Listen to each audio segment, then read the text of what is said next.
بسم الله الرحمن الرحیم. كل من علیها فان ويبقى وجه ربك ذو الجلال والإكرام. صدق الله العظیم. ټولو راغلو مشرانو ته، دوستانو ته هرکلی د خوند یارانو کډې وکړې رانه په ما اوس ښه مازدیګری نه لګي او د چا مین شهید مزار به ویده به ویده په هر یو سلی خو میلی نه لګي. څومره چې د کار خلک وو ځي رانه وخت څه خو نړی شو خوري سړي رانه او هیر ملا صابر زیار او غنی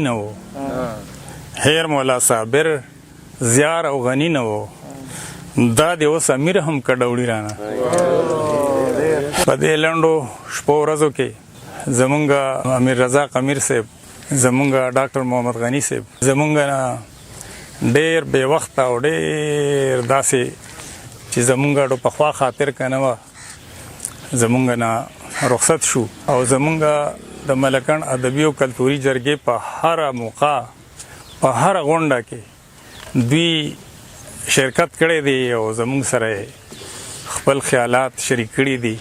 مونږ ته نظمونه هم ویلي دي او مونږ ته نثر هم ویلی دی.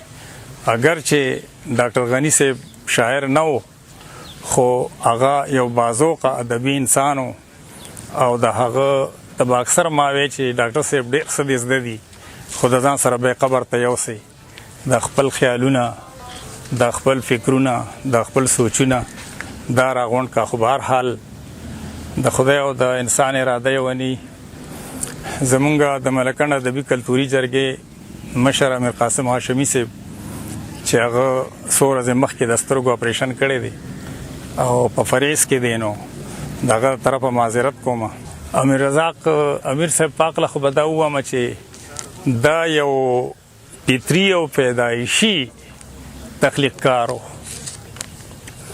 هغه په دې کې ټیک ته چې د خوارۍ هم څه نه څه لا شته خو که فرض که رحمان بابا په دې عقله وایي چې دا متل دی چې له درده زبیرګي خیجي، دا متل دی چې له درده زبیرګي خیجي ګنې څه د رحمان د شاعرۍ ترکاڼي بنده زده کولی شي، لواري زده کولی شي خو شاعري په زده کولو نه زده کېږي.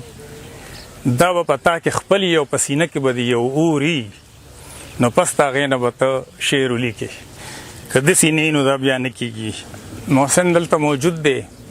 د امیر رضاق صاحب بچي چې کوم دي نو باصلاحیته بچي دي او زه د هغې نه دا تمه لرمه لکه څنګه چې زمونږ یو نیازولي کشر، زمونږ یو نیازبین کشر چې هغه په کینیډا کې دی، دلته اړوشته دی هم نه خو هغه د خپل تره ټول کتابونه د هغه نثر د هغه ټولې قصې په خپله قبضه کې واخیستې او وخت په وخت باندې چاپ هم کړې او د هغې خیال یې وساته. نو زه د امیر صاحب او د بچو نه هم دا تمه لرمه چې ګورې د ده ډېر څه پاتې دي.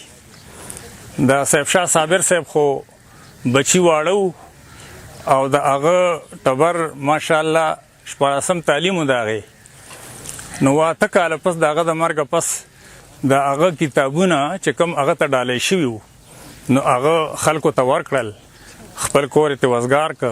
نو زه وایم چې دا سرمایه ضایع نشي، دا اساسه ضایع نشي. په آخره کې د امیر صاحب په جنازه کې او د هغوی د دغه له چې دغه مرازۍ کې چې زموږ سره چا په ټلیفونونو رابطې کړي دي، څوک راغلي دي او دا سلسله لا دوامداره ده. اوس هم زموږ مشر دا د نورالبشر نوید صاحب او سره د ملګرو دلته کې حاضر شو په دې سخته ګرمۍ کې، په دې سخت تکلیف کې. موږ د دې ټولو ډېره زیاته مننه کوو چا چې په جنازه کې شرکت کړی دی او څوک چې دلته راغلي دي او یا اوس راځي نو موږ د ټولو ډېر شکرګزار یو. زه د خپلې خور فاطمه شاهین په دې شعر ستاسو نه اجازت اخلم چې د ځمکې مخه د مخونو قدر څه پیژنې، د ځمکې مخه د مخونو قدر څه پیژنې چې په خوشحاله او په رحمان د خاورې واړولې. مهرباني جي.